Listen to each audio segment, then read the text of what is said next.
This is Dan Schneider. On this Dan Schneider video interview, the subject is zombie films. I will be looking at 3 films that fell early into the public domain and their impact on the current zombie mania in American horror films. I have 2 experts on that, and the conversation will begin in a moment.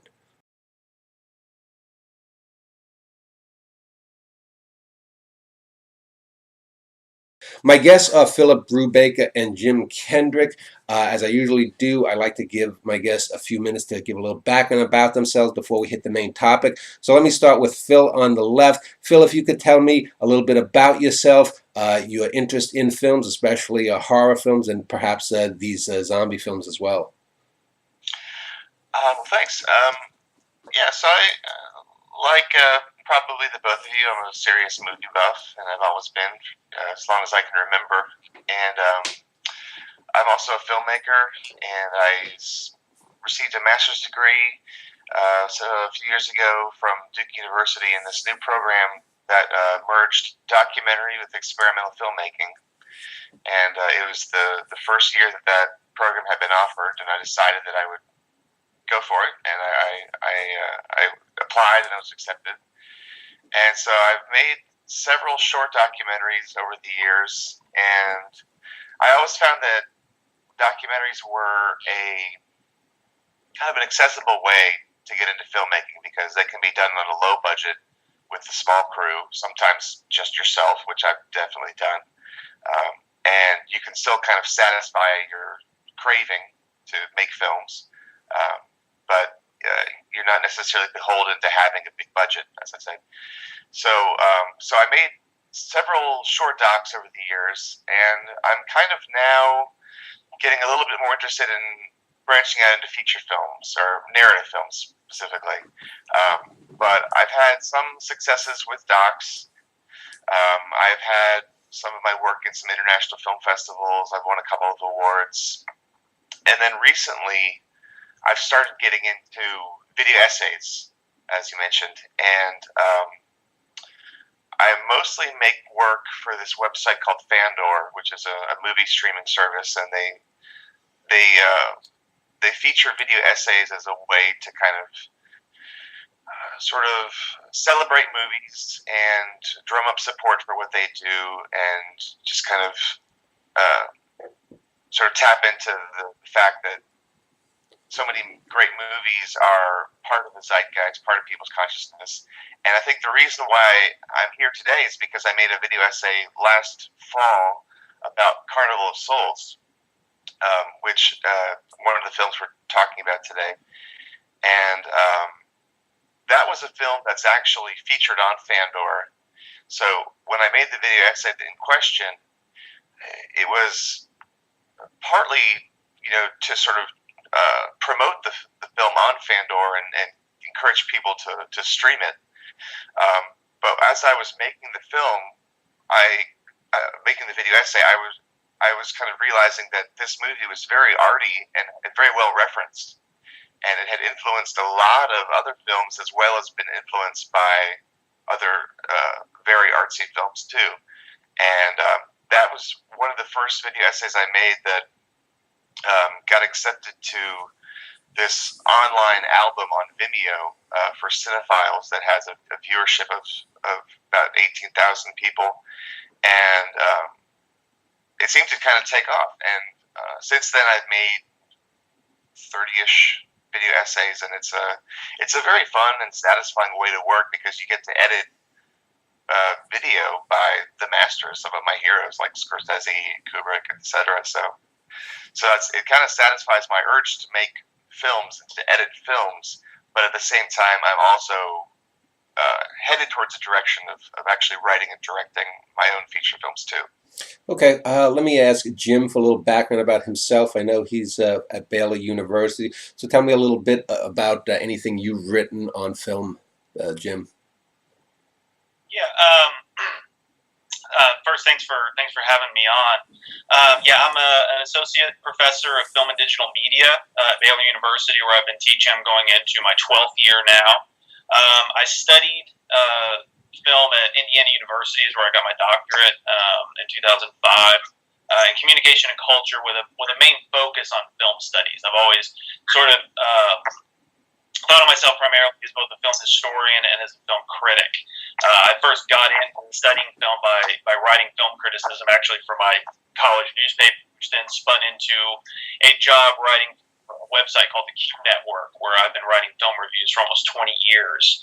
As a professor, I've mainly focused a lot of my research and writing and study on genre film, and particularly film violence. That's actually one of my main interests developed when I was working on my graduate degree, which spun into a dissertation, which then turned into my first book, which is called Hollywood Bloodshed: Violence in 1980s American Cinema.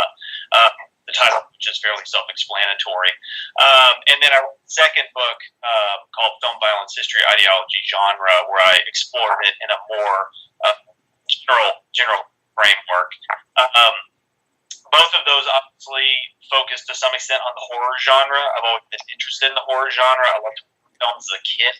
I first saw anything Night of the Living Dead when Ted Turner broadcasted it in an awful colorized in the late 80s. So I knew it was in black and white, and I knew watching it, this doesn't look quite right. So that was actually my first experience with that particular film.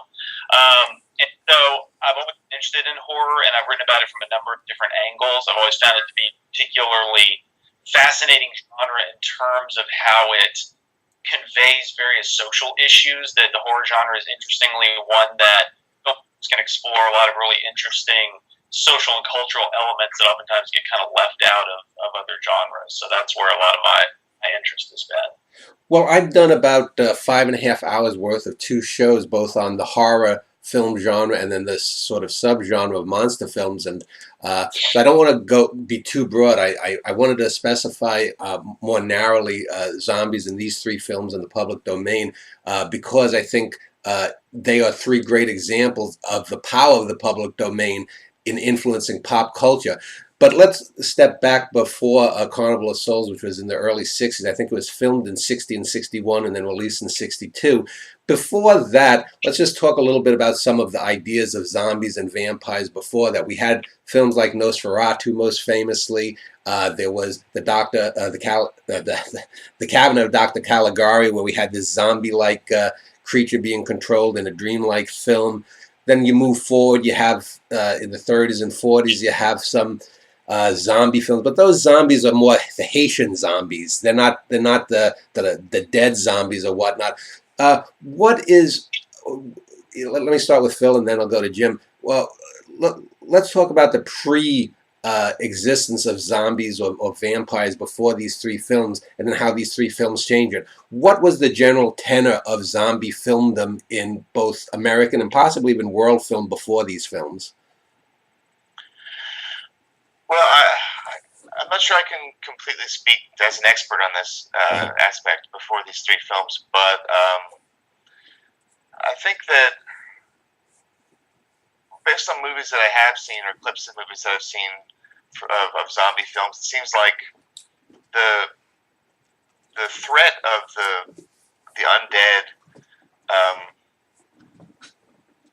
mostly seemed to be suggested by the fact that they were these like lumbering, slow-moving entities who, you know that once they got you, they could kill you.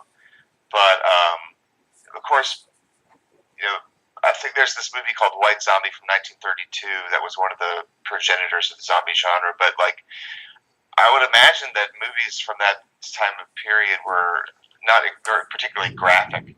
I mean, these 3 movies aren't that graphic either. So I'm thinking that before that these were actually made, you had less bloodshed, less actual violence, and more the suggestion of doom that these walkers would represent. And the idea of the horror was the scariest thing. Knowing that these people were not human and that they were just undead, and that kind of sort of understated suggestion was really kind of what sort of creeped into your mind and scared you.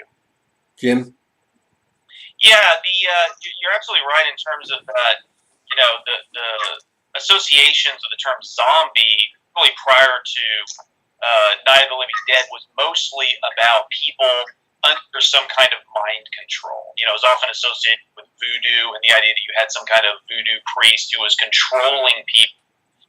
Same with Cabinet of Dr. Caligari. Cesar, the character who's under Caligari's control in that film is kind of in a hypnotic state. And so there's always this idea that the zombie is under the control of a specific character, somebody who is, sending them out to do nefarious deeds and whatnot.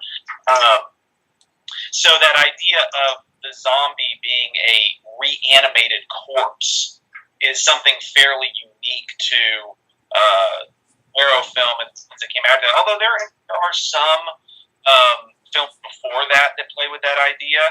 Interestingly enough, Ed Wood, Plan 9 from Outer Space, the whole plan of that is for these aliens to resurrect dead on Earth and use them. So, there's some examples like that. But for the most part, these early films are about hypnosis and voodoo mind control and things like that, not necessarily about a living dead. The closest characters that you have like that are vampires, who have always been simultaneously dead and alive. That's always why they've sort of been in this middle ground, like you said, Nosferatu or Dracula or any of those.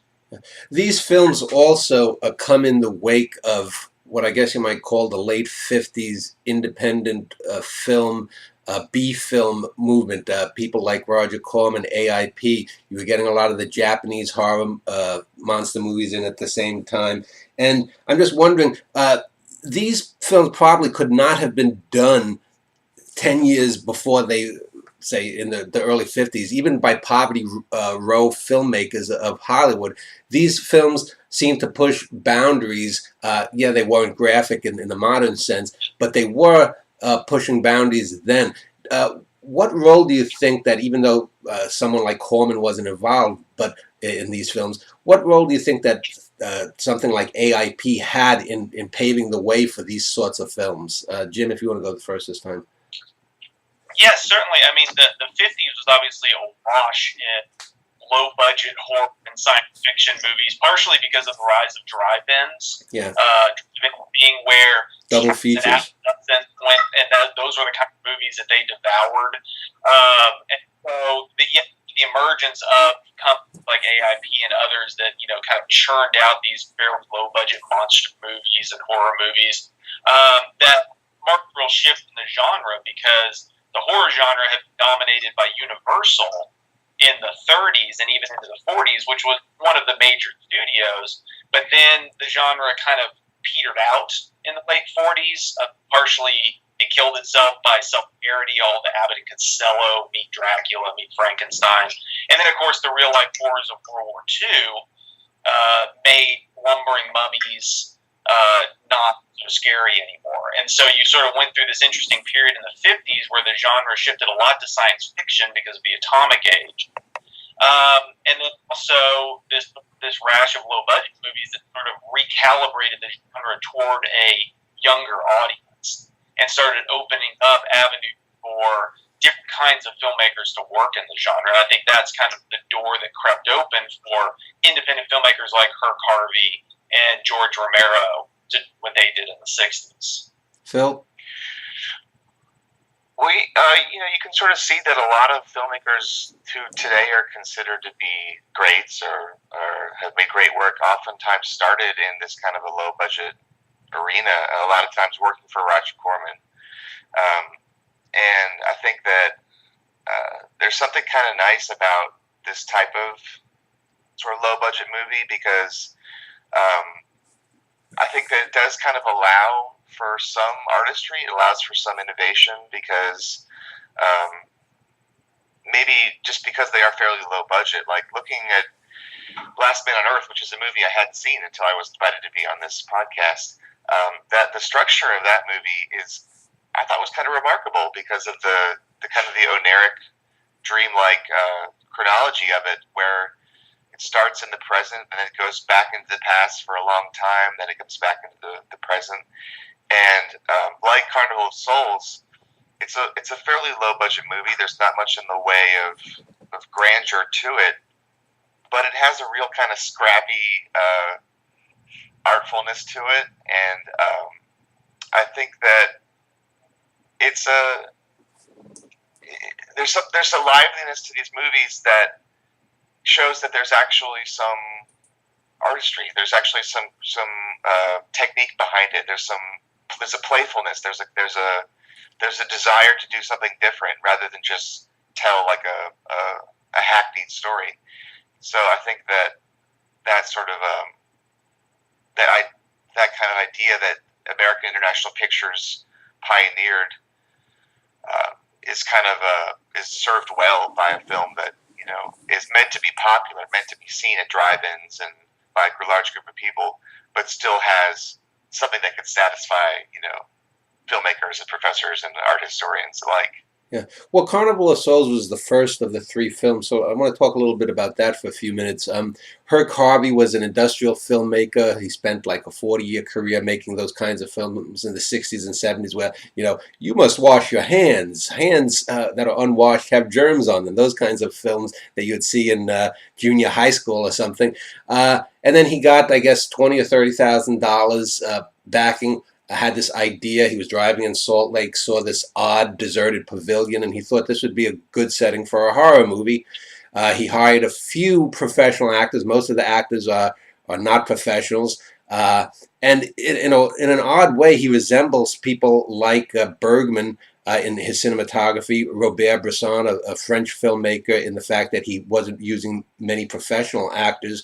And it plays out sort of like an extended Twilight Zone episode. In fact, there's a Twilight Zone episode about a hitchhiker who happens to be deaf that's quite similar to this film, although Harvey denies that he had seen that. Let me start with both of you and your opinions on the film and its pros and cons just as a film and then within its genre. So, Phil, when was the first time that you saw Carnival of Souls, and what was your impression of it, and what is your take on it now?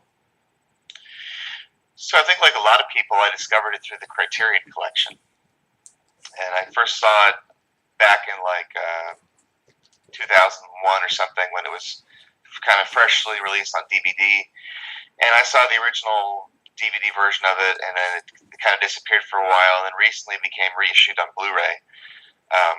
And I went through a period where I hadn't seen the film for over 10 years, but the first time I saw it, it did kind of get under my skin. It kind of creeped me out, and I thought that it was kind of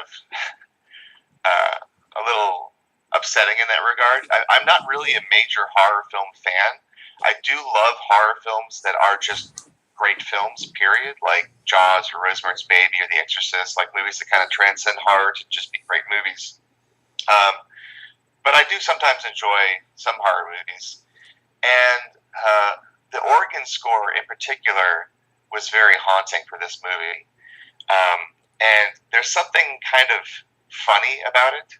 It has this an almost comedic bent to it, but at the same time, it's a genuinely creepy movie. But of course, when I was watching it, I wasn't thinking about any of the influences.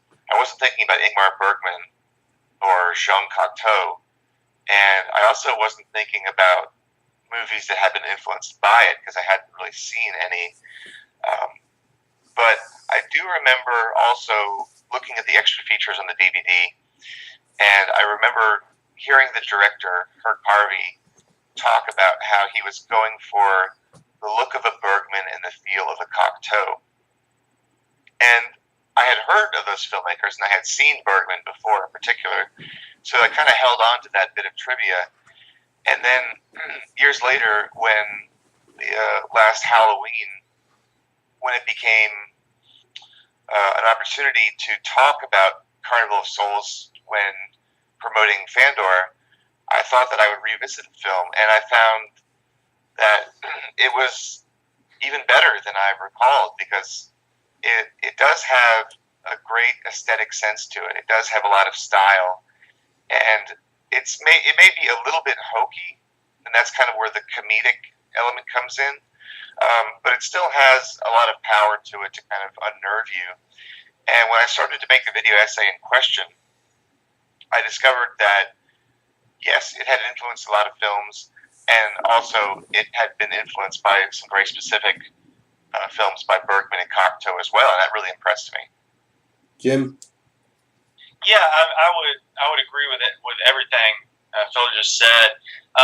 It's an incredibly striking film visually, especially for a film of its low budget.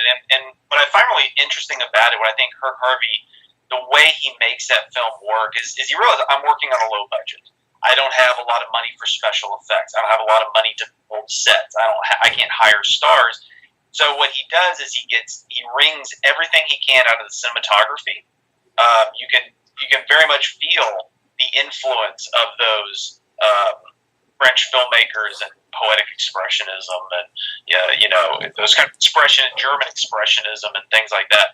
But then he also makes amazing use of pre-existing locations. Like you said, like real inspiration for was, he was from Lawrence, Kansas is where his company was based. And he's in Utah driving through the salt flats and sees this, the deserted Saltair resort. And it's this almost dreamlike, weird, nightmarish, building just out in the middle of nowhere. And what an amazing location to set a film. What kind of film would you set there? Well, some kind of horror film. But then also things like, there's this scene in the organ factory. This is this kind of huge Gothic sort of room with these amazing windows and things like that. So he really gets the most out of every available resource that he had. So even though the film is low budget, there's some things about it that haven't dated all that well. Some of the acting is a little bit wooden. Some of the dramatic scenes don't quite work. But when it gets in sort of the meat of the film, which are the visuals, those sort of nightmarish dream-like visuals, he really sells it in a way that few filmmakers, I think, could have done with what he had to work with. Yeah, a number of things about the film does have a dreamlike quality in the sense that a lot of the things don't make sense. For example, it turns out in the end that the main character has been dead all along, and so is this film her projection of her afterlife in her last seconds? But it can't be, since real life people seem to meet her physically, and she's actually playing the piano. And then there's this creepy neighbor that she has who's always trying to get in her pants or under her skirt back then.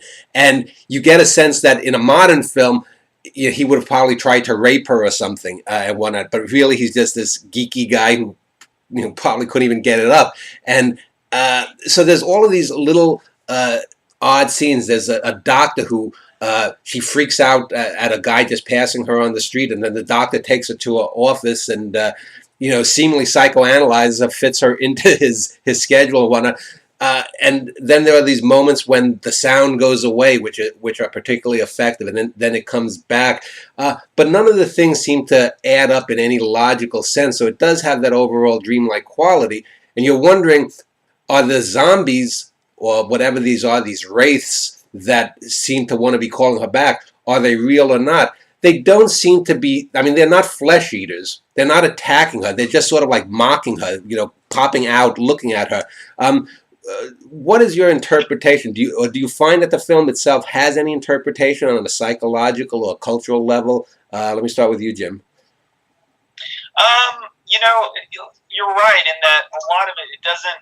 The pieces don't fully add up in a way, and I think that particularly in the modern era, we look for that, especially in the age of the internet, when we can dissect every film, shot by shot on discussion forums and argue this means this means this, and we've really gotten used to sort of the films with twist endings, these puzzle box films.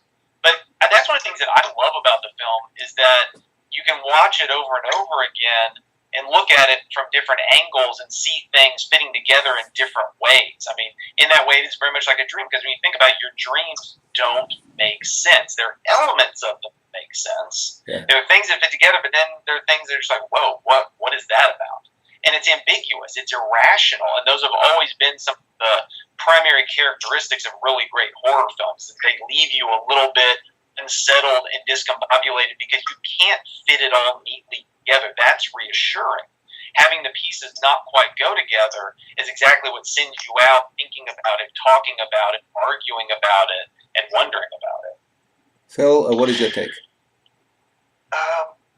Well, I think that the threat of the undead or the wraiths in this movie is it's most effective when you don't really know what they could do to the main character. You don't really know what would happen if they actually caught her. you just know that they're out to get her, and they have a kind of ominous appearance. They have this makeup on that makes them look ghostly, and they appear ghostly. And the suspense and the terror and the threat is wondering what are they going to do if they actually catch her.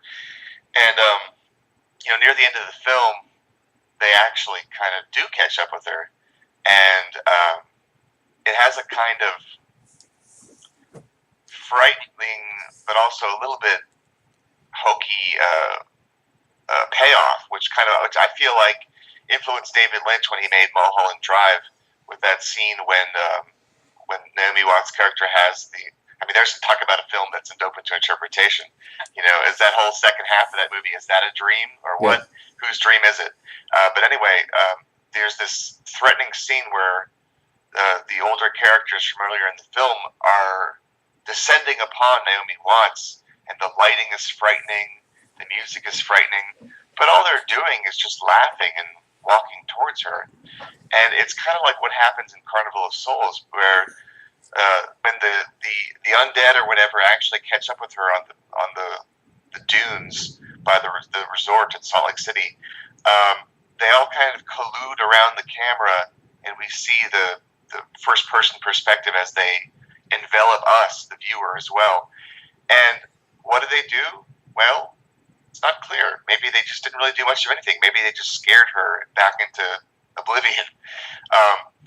But as far as the what are we watching? Are we watching a dream? Are we watching her final moments? Yeah, I think you could interpret that as being one extended vision or hallucination that she has in the moment of death. Or you could just say that you could attribute it to the vision of the director. It's his vision of this story, and I think it hangs together. In this age where people take movies apart and talk about them online or in podcasts, not many movies completely stand up to that kind of scrutiny. There's usually some kind of flaw you can find, or some kind of thing that doesn't quite, escape the problematic nature of its creation.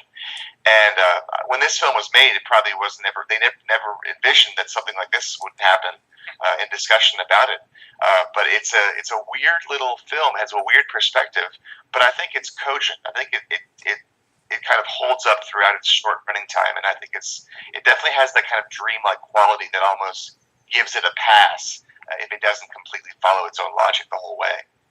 Yeah, I want to talk about one shot in particular. There's the shot of the quote-unquote man played by Herc Harvey, the head of the race, or whatever you want to call them, where he's underneath some water, and in a couple of the shots, his eyes are closed, then they're open, and it reminds me of two particular scenes. One is the 1930s, the film Vampire by Carl Theodor Dreyer, where we look into the coffin of a man who's being led to be buried, and we're looking down at him, and then we're seeing up from his point of view too, which is sort of reflective of the final shot you just spoke of, Phil, in Carnival of Souls. And then there's also Ingmar Bergman's film Wild Strawberries, where there's a dream scene of the old man thinking that he's dead, and it's this high contrast black and white that's in some of the scenes in Carnival of Souls. But I also did want to talk, though, about, I think, one of the major effects of what's talking about this film is that it isn't overtly graphic. There's no blood, there's no gore, and we are left as viewers to co-create. Was this a dream? What happened when they come down on her in that final shot? We don't hear it.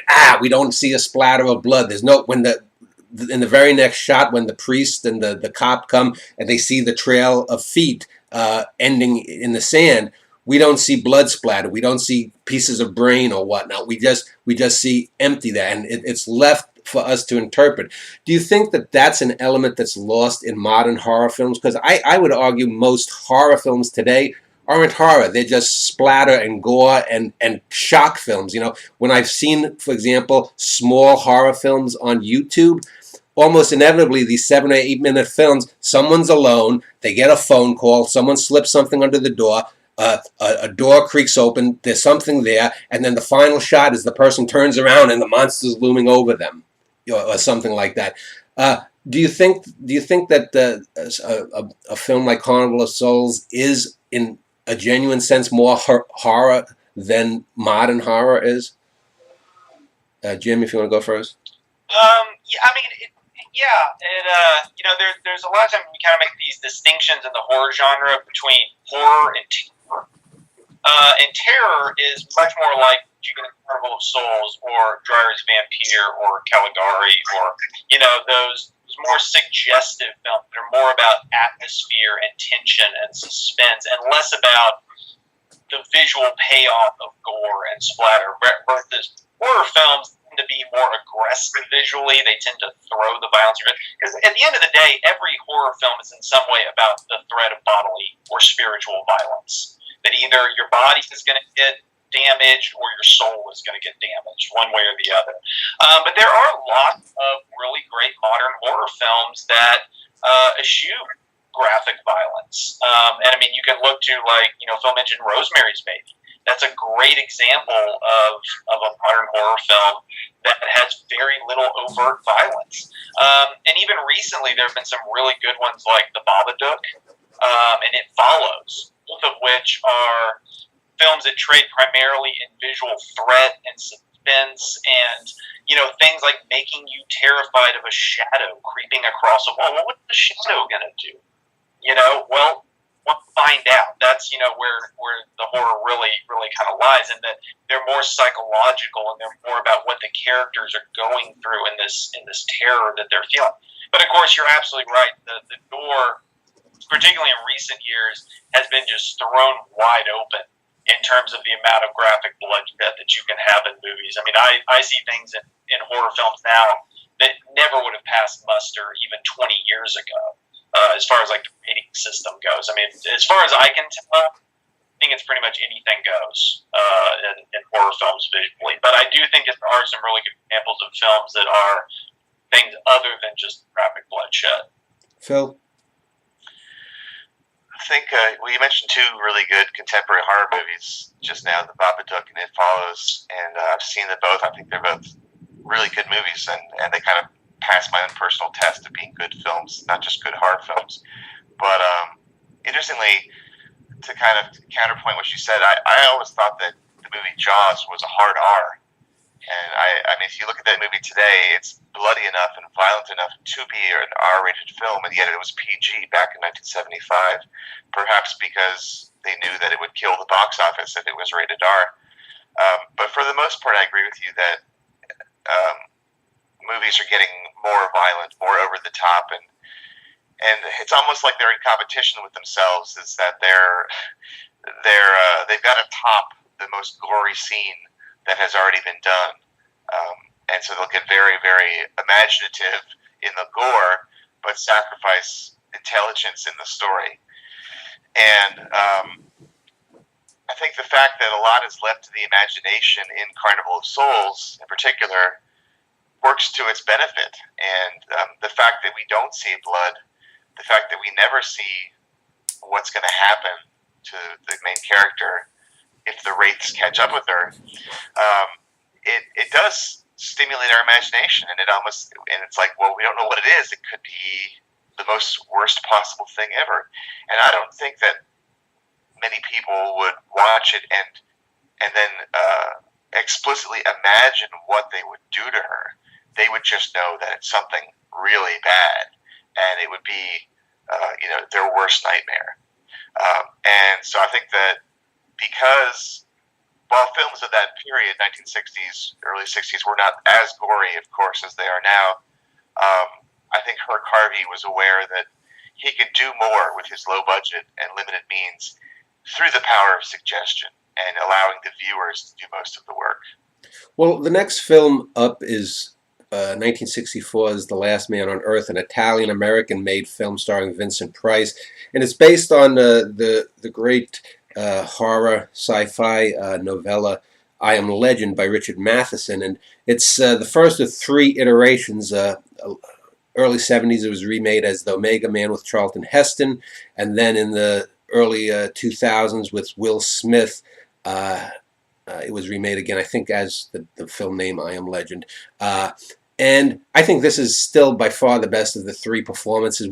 Will Smith is just basically Will Smith alone. There's, I don't think, any subtlety to his character. And the Heston story is so far from the original that, it sort of genericizes. And the thing that, with this film, there is some violence in this film. It has that bleak post-apocalyptic landscape.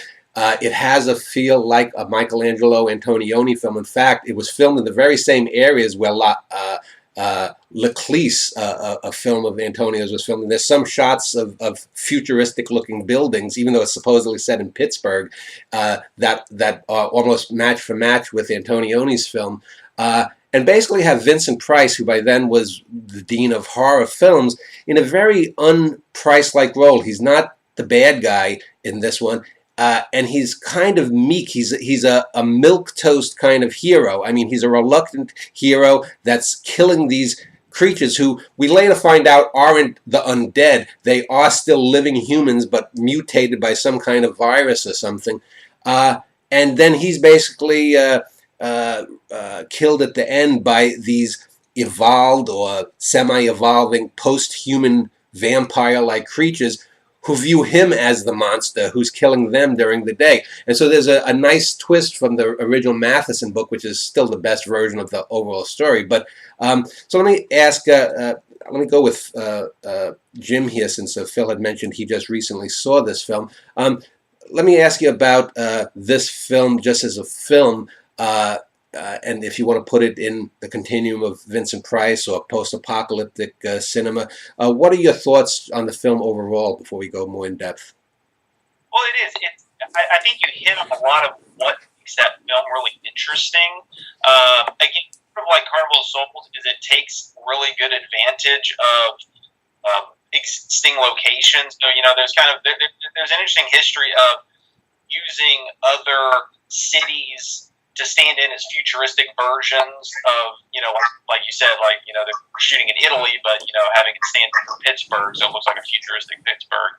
And then having Vincent Price cast so resolutely against type, because we were so used to seeing him as sort of the ominous, boding, person in a Edgar Allan Poe adaptation or in a Gothic manner or something like that. So having him as almost a kind of victim character, I think gives the film a whole other level. And then the 50s, there had been so many films in the science fiction genre about massive threats to Earth, which of course again comes out of the atomic age, and usually they were either they had some kind of element of Mars attacking, spaceships coming down, or things like giant meteors coming to destroy the Earth, things like that. So this idea of humanity being wiped out by a virus and depicting that in the way they did, I think makes it a much more interesting post-apocalyptic film and much more of a forerunner to the stuff that we have today. Phil? Well, I was really kind of surprised to see how influential I think this film must have been on Night of the Living Dead and on a lot of subsequent films. I mean, it was made 4 years before Night of the Living Dead, and yet it seems to have done a lot of the same things that I gave George Romero credit for earlier.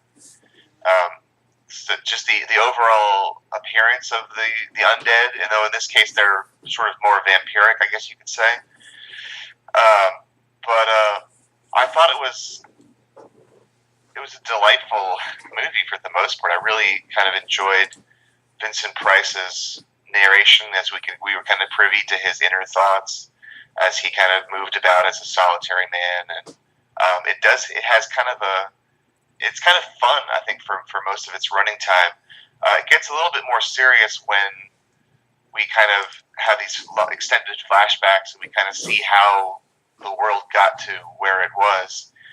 And I think overall it's a little bit too long. I think it tries to work in a little bit too much into it. And I haven't read the source material, but I think that it has a kind of tragic sweep as well, which kind of stayed with me, because here you've got a film that is bleak to begin with and has the bleakest of endings.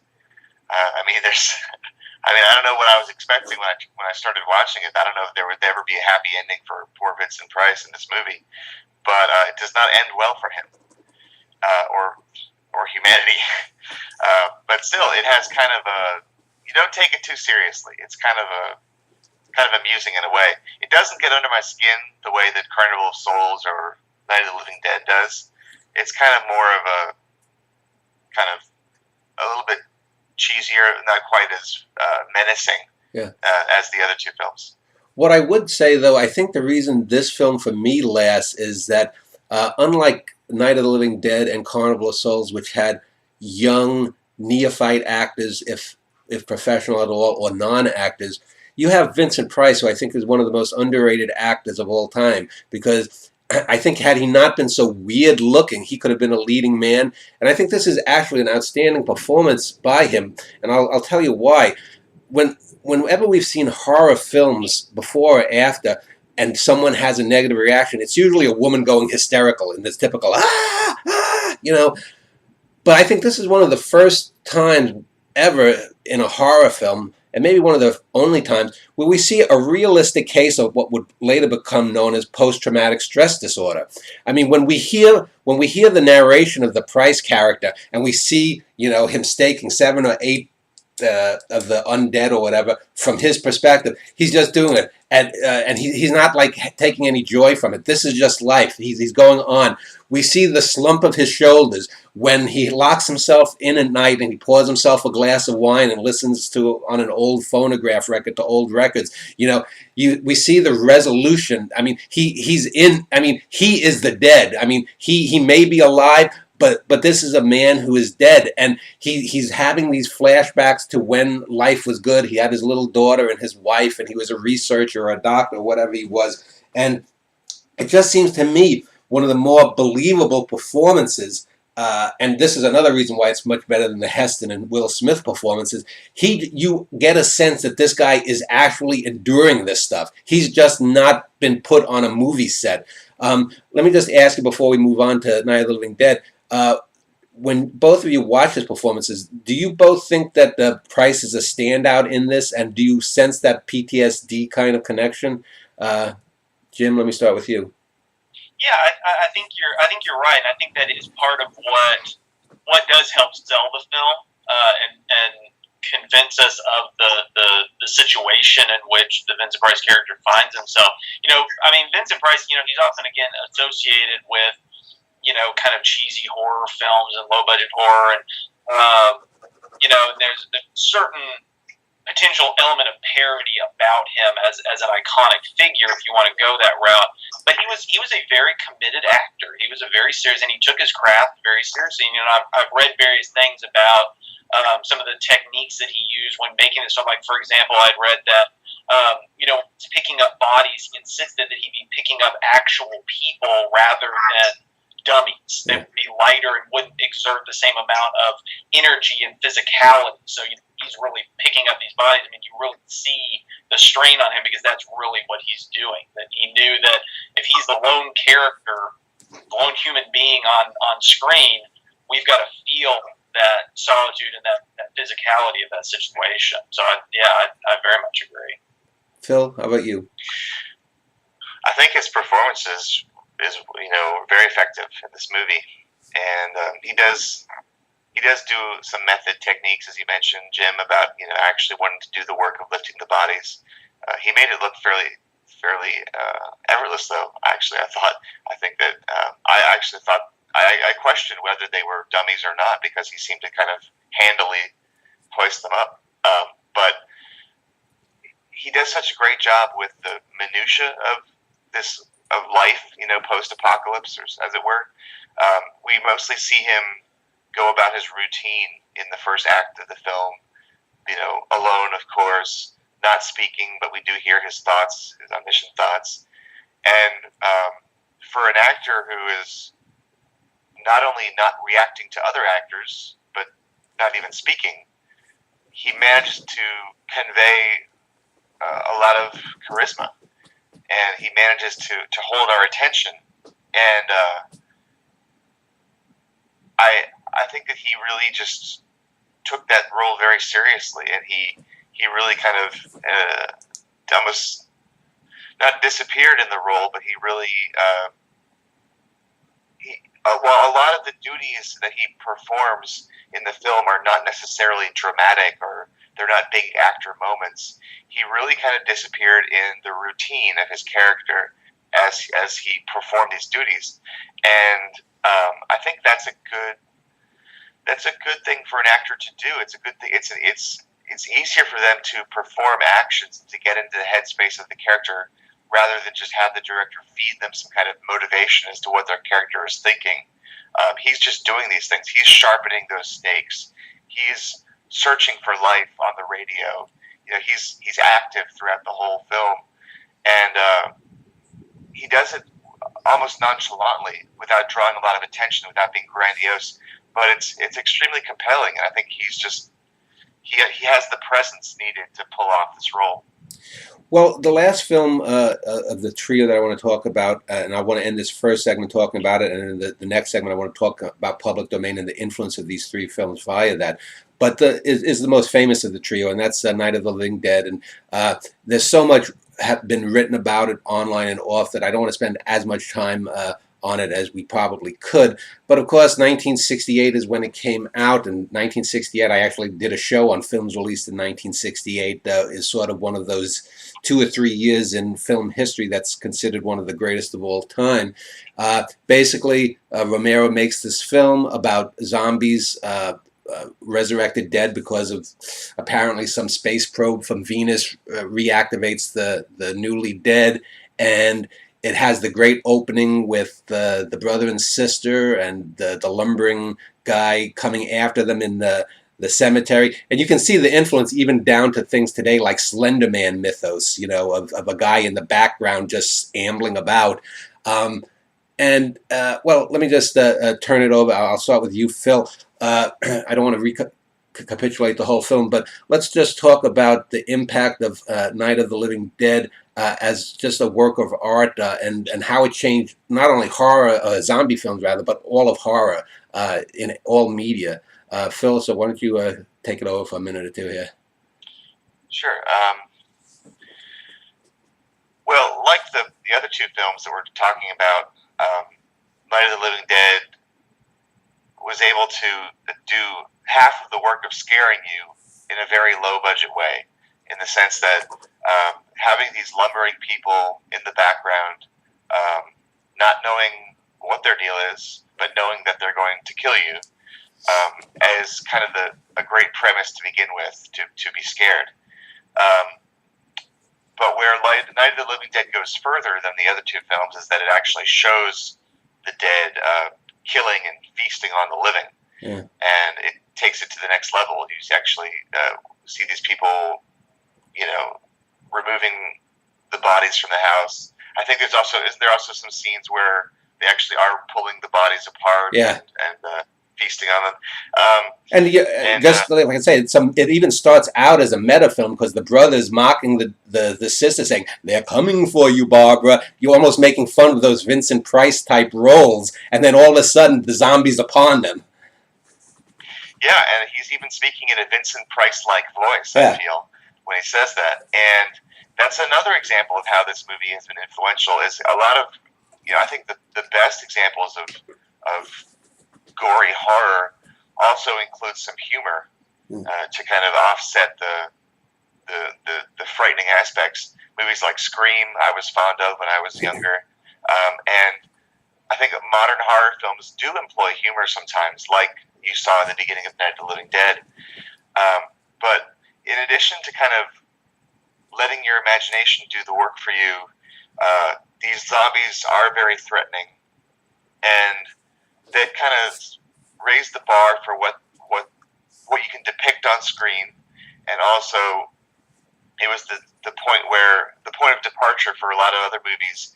And since then, zombie movies seem to be constantly raising the stakes and trying to outdo what was seen in the previous zombie movie. And so now you've got films where zombies not only rip you apart, but they run after you. They don't just kind of slowly lumber.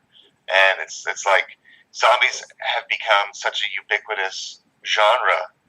It's like you have dramas, you have comedies, you have zombie movies, and it's just kind of like another type of film that people think, oh, I know exactly what to expect, so I'm going to see this movie. But I think Night of the Living Dead, it spends more time on the atmosphere and the threat and the dread, and not so much on the gore, which later films would do.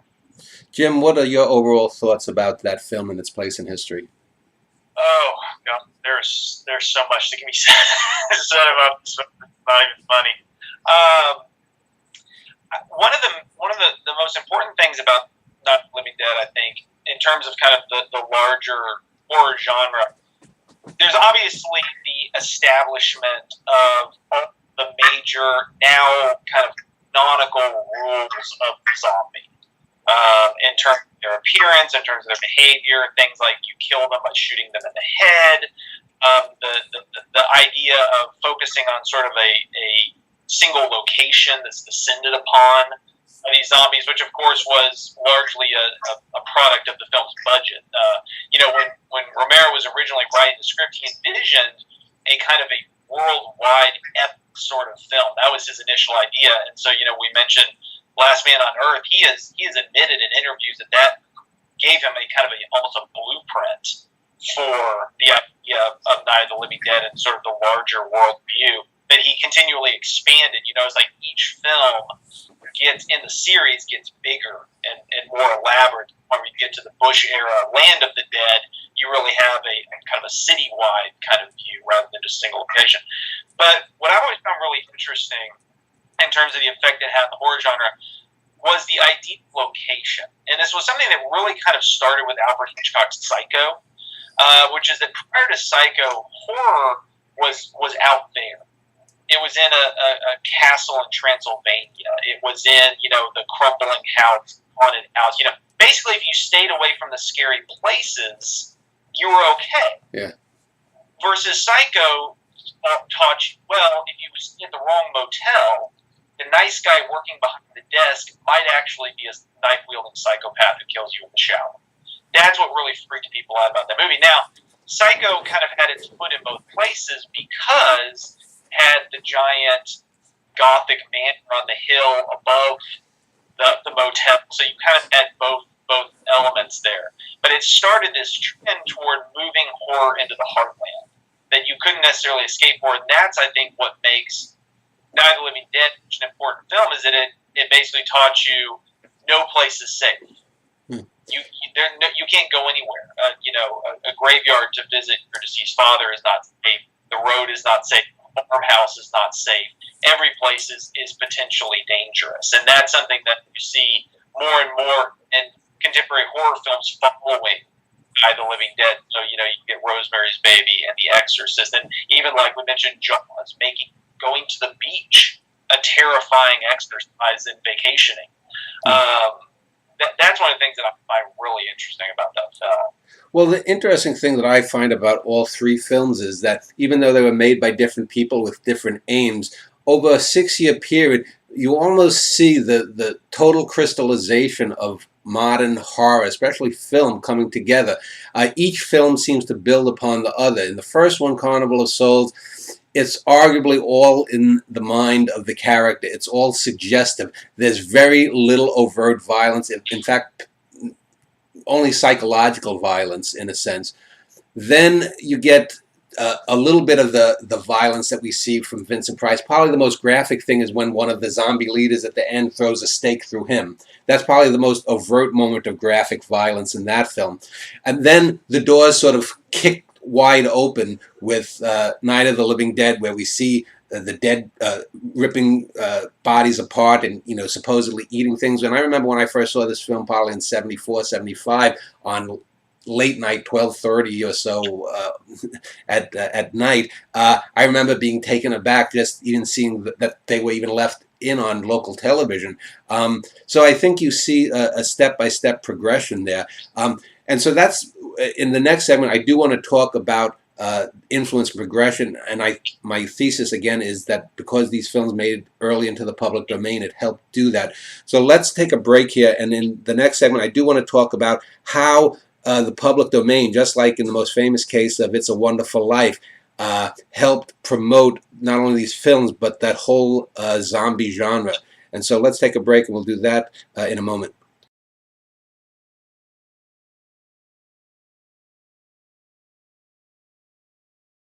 I have been talking about three films: Carnival of Souls, The Last Man on Earth, and Night of the Living Dead, and with Jim Kendrick and Philip Brubaker. And we've talked about the films a little bit, what made them interesting and influential as films themselves. But I want to now bring in the element of the public domain, because I've long been an advocate of the public domain. I think the Mickey Mouse copyright law, the Sonny Bono law of 1998 that extended copyright, has been largely damaging. And I say this as someone who's a content creator, a creative artist myself. And I'll get into the reasons why in a few minutes. But I mentioned It's a Wonderful Life. And this is, I think, a perfect example of a film that, falling into the public domain early, basically saved that film, because this was a film that tanked when it first came out financially. It was forgotten for the first 25 or so years of its life. Then when it fell into the public domain in the early 70s, local stations picked it up, and every Christmas they played it and played it and played it and played it, to the point that now if you haven't seen it, you've just come back from Mars. And I think in a similar way, these three films that fell early into copyright domain helped kickstart the 1980s sort of zombie craze, which had parody films like The Evil Dead. It had Romero continuing on. And in the case of Carnival of Souls and Night of the Living Dead, neither of them were ever in copyright, because distributors forgot to put copyright symbols on them in the beginning. And I think Last Man was copyrighted in some countries, not in others. And the result was it fell into copyright totally by early 91 or 92. So let me just ask, and I'll start with Phil, since you've made films, and then we'll go to Jim. Do you think that the availability of Carnival of Souls and especially Night of the Living Dead so early on in the VHS revolution of the 80s and then later in the 90s had an influence on these later films, like the Bruce Campbell films of the 80s, and that sort of kicked open the door and made zombies so popular today? I think so.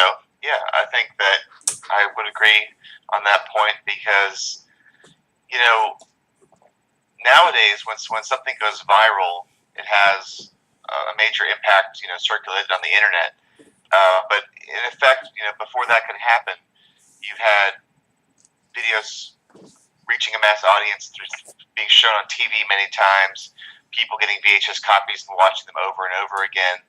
And, I feel like I'm kind of maybe on the tail end of a generation that grew up watching certain films on video all the time.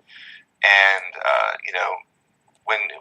when people had VCRs and could buy these video cassettes, or imagine this, there was once a time when you could go to the video store and you could actually walk around and choose a film based on the box art, the description on the back of the video. You had this wide selection at your fingertips that you could draw from.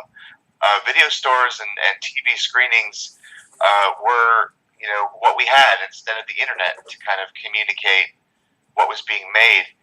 And yeah, I absolutely think that there's a generation of filmmakers out there who grew up watching Night of the Living Dead, grew up watching zombie films, and then later went on to make their own. I think that's quite common for filmmakers to grow up to emulate the works that they saw when they were kids, and to kind of, because really, if you're making a movie, oftentimes it's going to be something that is fun or meaningful to you, and that could be something that you experienced when you were a child. So yeah, I think that the fact that those movies were so available prevented them from being forgotten. And in the case of Night of the Living Dead, because it was so influential, and because George A. Romero would go on to make more zombie-themed films, they remained in the public consciousness. Herc Harvey didn't make another film after Carnival of Souls, but still, that movie lingered. It lingered in the public consciousness, and then what better what better outcome could there be than to have your film reissued by Criterion? It's the happy ending for the film.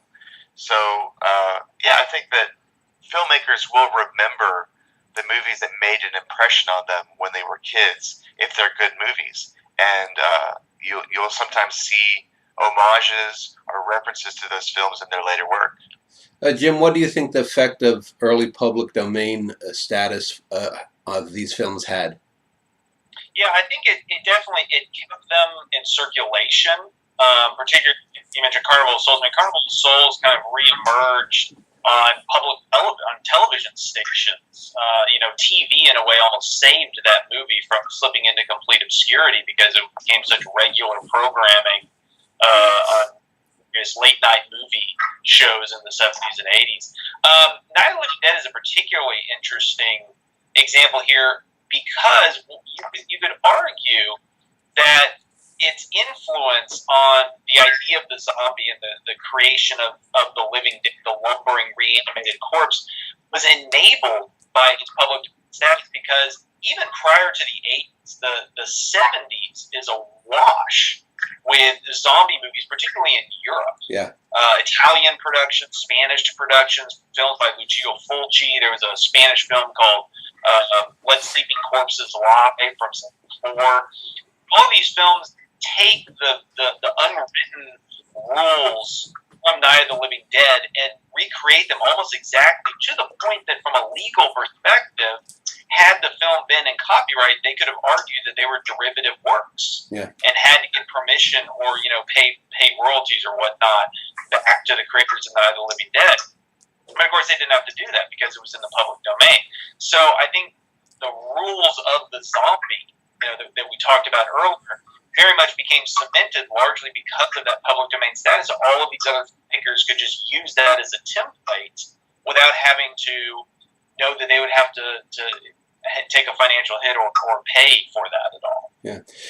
I want to talk about the public domain in general and its works on art and especially film, since we're talking about film, because I mentioned the Sonny Bono Act, which was sponsored mainly by Disney, where the copyright for financed works, works for hire, are now in the public domain for something like 90 years or something, or maybe it's 75 years or something. And it used to be that every 28 years you had to renew a copyright thing. And famously, Disney has made billions on public domain characters. Say, look at Once Upon a Time, whatnot, using all of these old characters. And yet they, for example, are so litigious when it comes to characters like Mickey Mouse or Donald Duck, which under the old copyright laws should long be in the public domain. And my argument goes like this, and I'll use the zombie films as a perfect example. I don't think if these three films, and especially Night of the Living Dead, the most influential of them all, had been in the public domain, I'm not sure that you would have had what you just described, these Italian films. You wouldn't have had the Bruce Campbell meta parodies on this form because of the litigiousness of the distribution companies.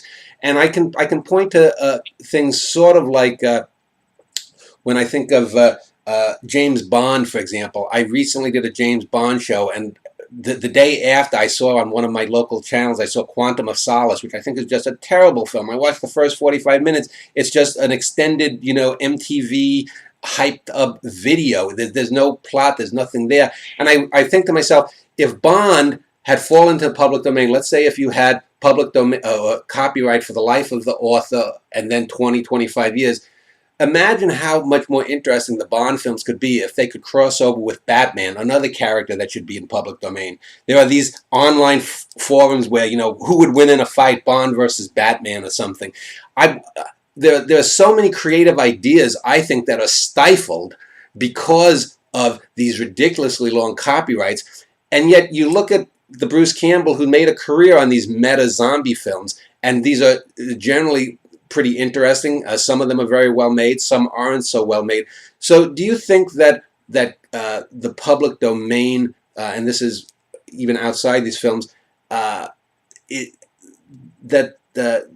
has a place for fostering creativity? Because I would use these three films as an example of, because of their early public domain status, we have the good, bad, and in between of the zombie films, the Walking Dead TV show, and all films, TV stuff like that. I mentioned Slender Man, this mythos now that's very influenced by Romero. So let me start with Phil this time, and then go to Jim. What do you think the effect of early public domains had? Do you think it's a good thing if, say, copyright was back the way it was when these films fell into copyright, or what is your overall view? Well, as a filmmaker, I would want to protect my work for as long as possible, and I'd want to maintain the singularity of it and my own ideas. I wouldn't want them necessarily copied, I don't think. But at the same time, looking at these examples, I can see the reach of these movies, and I do agree that I think it was in part because of the copyright rules surrounding them. I think that Disney and other people like the James Bond franchise, they do have this kind of stranglehold on their intellectual property, and they're guarding it fiercely. And I think that they have a lot of money and power behind them. But I think that it's kind of a tricky situation, because from the filmmaker's perspective, you want to protect your work, and you want to not have your work savaged or redone by people less competent than you, or you don't want to sully your legacy. You don't want to ruin the quote unquote empire you created. But at the same time, the marketplace of ideas is a beautiful thing, and even if somebody were to adapt your own material or use your same characters or situations or tropes, they could come up with something great. They may come up with something better, and maybe that's also part of the fear that your work may be eclipsed by somebody doing a better job than you. But when it comes down to it, it's a legal thing. Copyrights either exist or they don't, and there can't be special rules for certain people. Disney can't have special rules compared to George A. Romero, I feel. So if you were going to sort of make like an overarching rule, I think after a certain time, after several decades, after a century, I think material can become fair game. I think that extending the copyright life beyond a certain extreme amount of time is, not necessarily a good thing. In the case of Disney, they want Mickey Mouse to last for centuries. Disney wants their characters to persist and keep making money for them for as many centuries as possible. But I think that after a certain point, I could be persuaded that the copyright issue could be moot. It could no longer be something that's so definitive. Jim, what's your ideas about copyright, public domain, and characters like Bond or the Disney characters? Well, I think what you have is you have a real shift in the purpose of copyright that has happened over the years as technology has changed, the world has changed.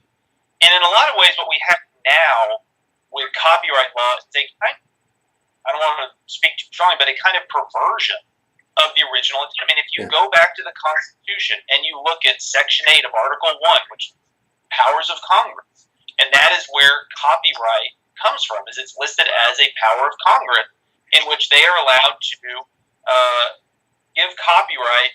And if you read it, it says that the purpose is to promote the progress of science and useful arts, securing for limited times to authors and inventors the exclusive right to their respective writings and discoveries. And basically, it's to encourage artists and scientists to be productive by ensuring that they can make a living off of what they do. Now, what's happened is corporations, which don't die, that don't have the same lifespan as a human being, have gotten into this game in a way that I don't think that the framers foresaw. So that's why they have to keep extending the copyright out further and further and further, because Disney doesn't want to lose Mickey Mouse. They want to be able, like Phil said, to have a stranglehold on that intellectual property, make sure that they're controlling it and profiting off of it. The problem is that was never the purpose of copyright law. Yeah. It wasn't to ensure corporate profits forever. It was to promote artistry and scientific discovery. So there's a real problem with it. I think there's a real problem with the continued extension of copyright, because I think things falling into the public domain at some point is useful. It does create a richer well from which to draw, and it cuts out a lot of possibilities in terms of artistry. Yeah, I mean, my point is the most famous case of copyright abuse is Stephen Joyce, the grandson of James Joyce, who I think met James Joyce 2 or 3 times, and he tried for many years to keep Ulysses, the famous Joyce novel, in copyright by issuing every few years a slightly amended, different version of it and nonsense. And in the case of like Disney, I mean, you know, when was the last time there was a relevant Mickey Mouse cartoon? I mean, the character is just a relic from, you know, the Mickey Mouse Club. Maybe in the 1950s was the last time he was relevant. James Bond. Ian Fleming's been dead for over 50 years, for God's sakes. I mean, why should the Broccoli family have control over this when I guarantee you I could find half a dozen filmmakers, young filmmakers on YouTube that could come up with a better scripts than the last 5 or 6 Daniel Craig films. And I, you know, as sad as it is, and I think Romero, it's a shame that he got screwed out of millions of dollars from Night of the Living Dead. On the other hand, because of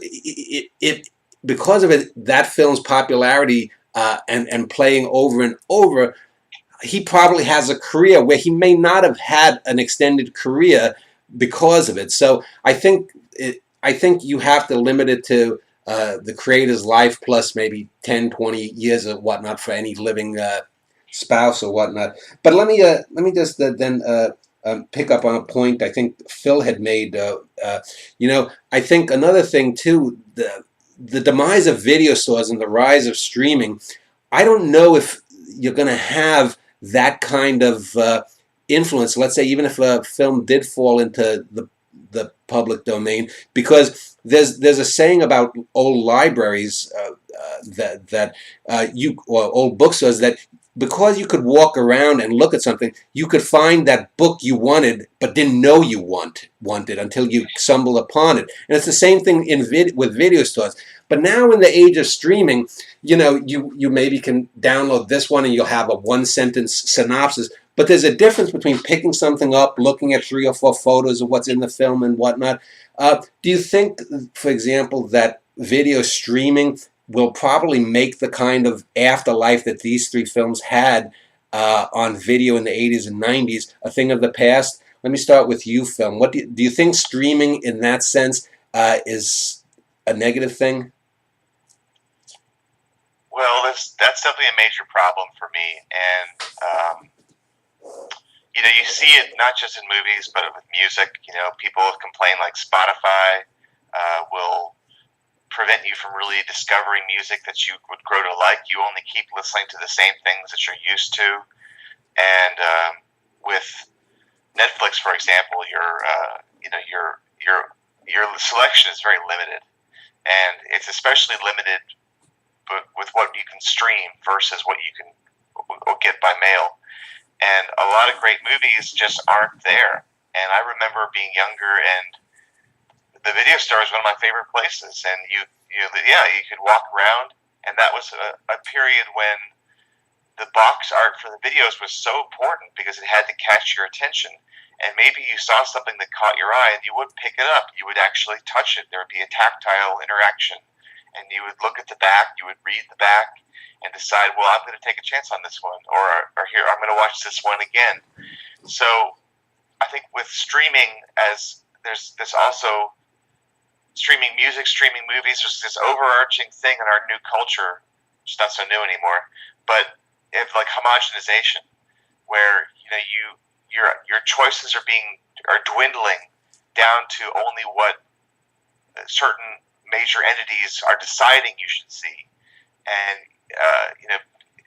movies like Carnival of Souls and Night of the Living Dead will probably survive that, especially Carnival of Souls, because they have the Criterion Collection behind them. But Last Man on Earth, I mean, is that streaming anywhere? I saw it on YouTube. And YouTube is almost like both the perpetuator and the redemptor of this phenomenon, because on YouTube you can find almost anything. Yeah. Despite that it is a streaming service. So yeah, because Last Man on Earth fell out of the public domain or into the public domain, that's how I was able to see it for free online. But if you're relying on streaming services like Netflix, your options are going to be getting even more limited as time goes on.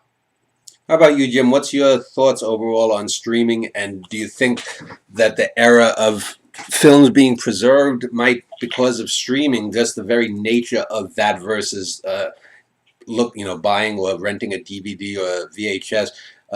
What are the pros and cons in your mind?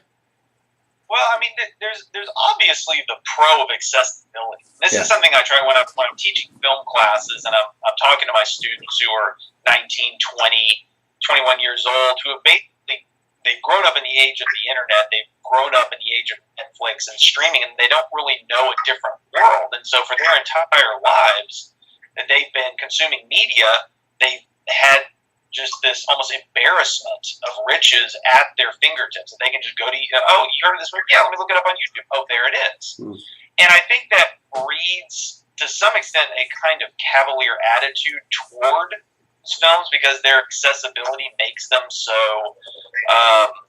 it takes away something from them. You know, when you had to seek something out, when you had to find it, when it was rare, when you couldn't just go onto your iPhone and pull it up immediately.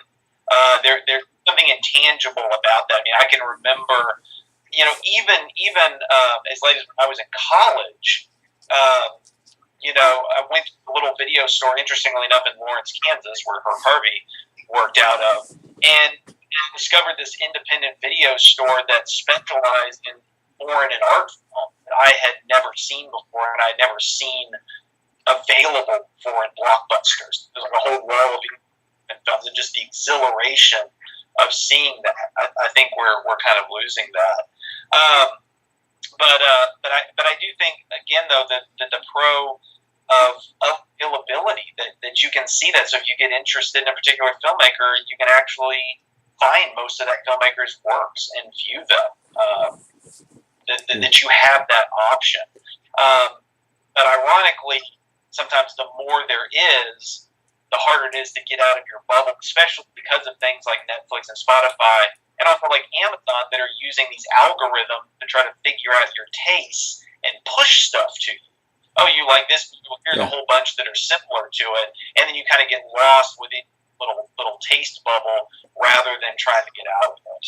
Yeah, I did a show a year and a half or so ago about the lost cinema culture here in America. It used to be, people would make dates. They'd plan to go to see this movie and whatnot, and you'd sit in a big theater, and it would be dark, and it would be a communal experience. Now, people are just lost on their phones listening to music or watching some film they come across without even thinking about it. But I want to thank you both for the conversation. I want to give you both some closing statements about what you're doing next. I will link to both Jim's webpage at Baylor, and I know Phil has a page on Vimeo. I'll link to both of them. So let me just start with you, Phil. What do you have in the future? Are you going to be doing some more video essays? Are you working on your first feature film, or what? So I'm doing a couple things. I do make video essays right now for a company called Fandor, which is a movie streaming service, but they specialize in foreign art house indie films. These are the movies that you won't find on Netflix or probably anywhere else streaming. And I make video essays for them. We actually have a Vimeo page for Fandor that you can access, or you can go to their website, which is fandor.com, to see the video essays. I'll link to that as well. Okay. And also, I host my own movie podcast. It's called In the Queue. It's a movie reviewing podcast. Me and my co-host talk about movies each week. And we like to tear down bad movies and build up great ones.